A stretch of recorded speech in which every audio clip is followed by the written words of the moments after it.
As mentioned previously, these processors have a clock frequency of 5.5 gigahertz, which gives them a cycle time of 0.178 nanoseconds.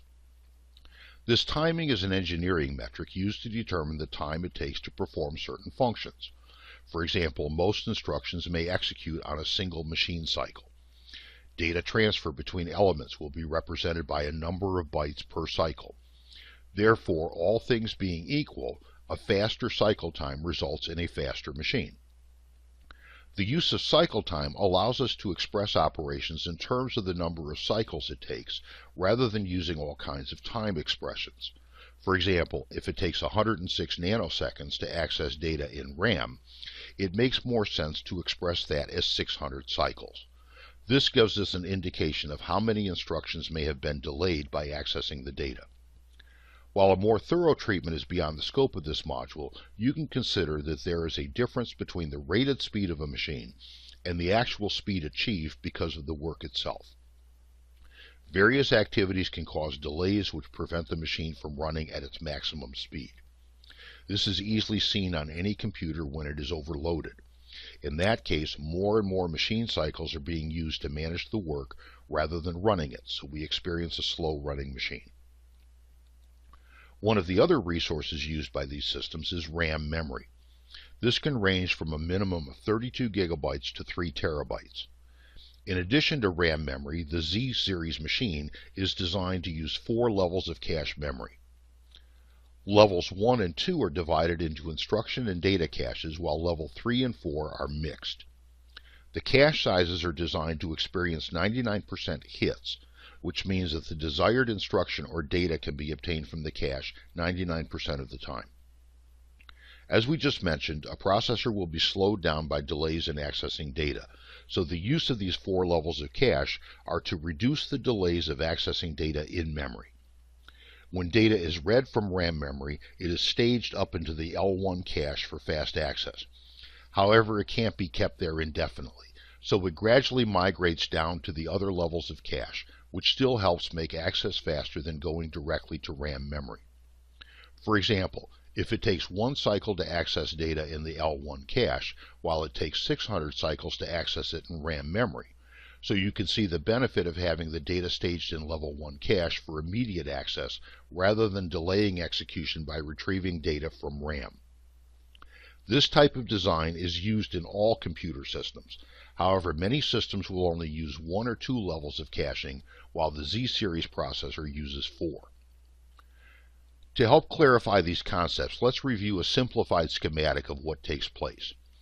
It is important to consider that instructions are retrieved from memory and executed in a pipeline kind of mechanism. In other words, what we normally think of as the processor actually consists of several smaller processors that stage the instructions and data in preparation for execution. In this diagram, the instruction element would detect that it must retrieve instructions from memory. As it does, it stages the retrieved data in the level 1 cache. At this point, the instruction element must interpret the instruction and determine whether any data also needs to be retrieved into the level 1 cache. Once everything is complete, the instruction is placed on a queue for the execution element to perform the action. Any updates performed by the execution element are stored in the level 1 cache and stored through into the L2 cache. In this way, we have a kind of assembly line process where instructions and data are fetched, staged, and made available for execution, with the results being stored back into the cache memory.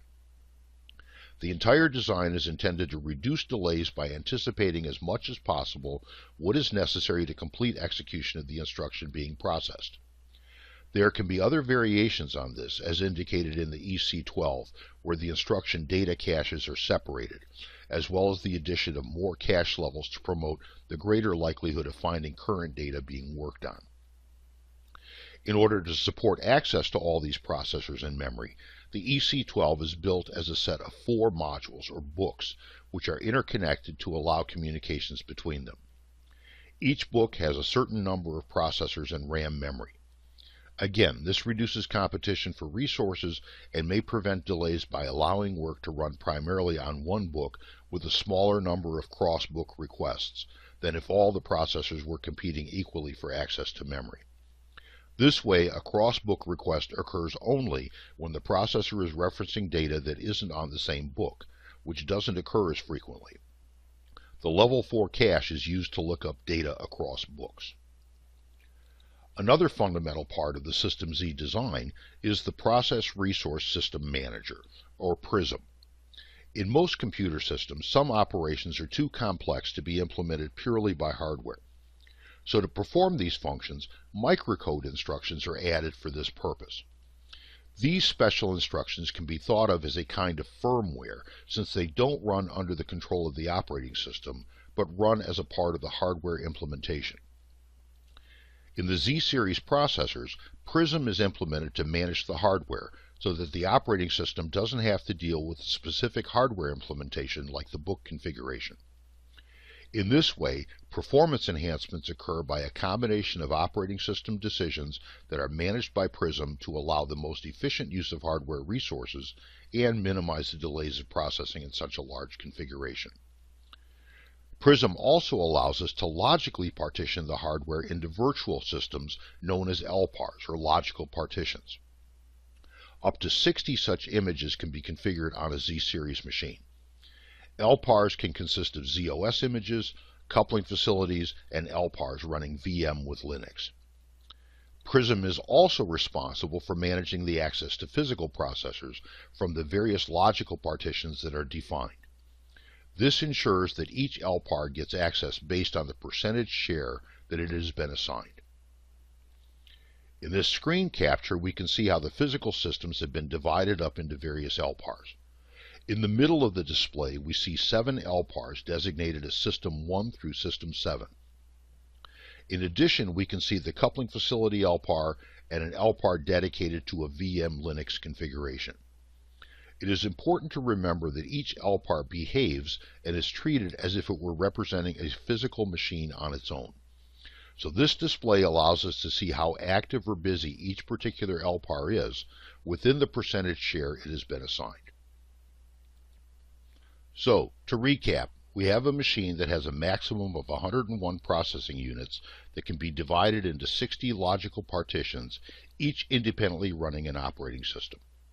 In addition, we have specialty engines that can be configured to offload specific types of work onto the direction of the operating system. The design of the machine is intent on reducing delays in instruction processing and retrieving data from memory, which can be up to 3 terabytes in size. We now have to consider how this system is hooked up to external devices.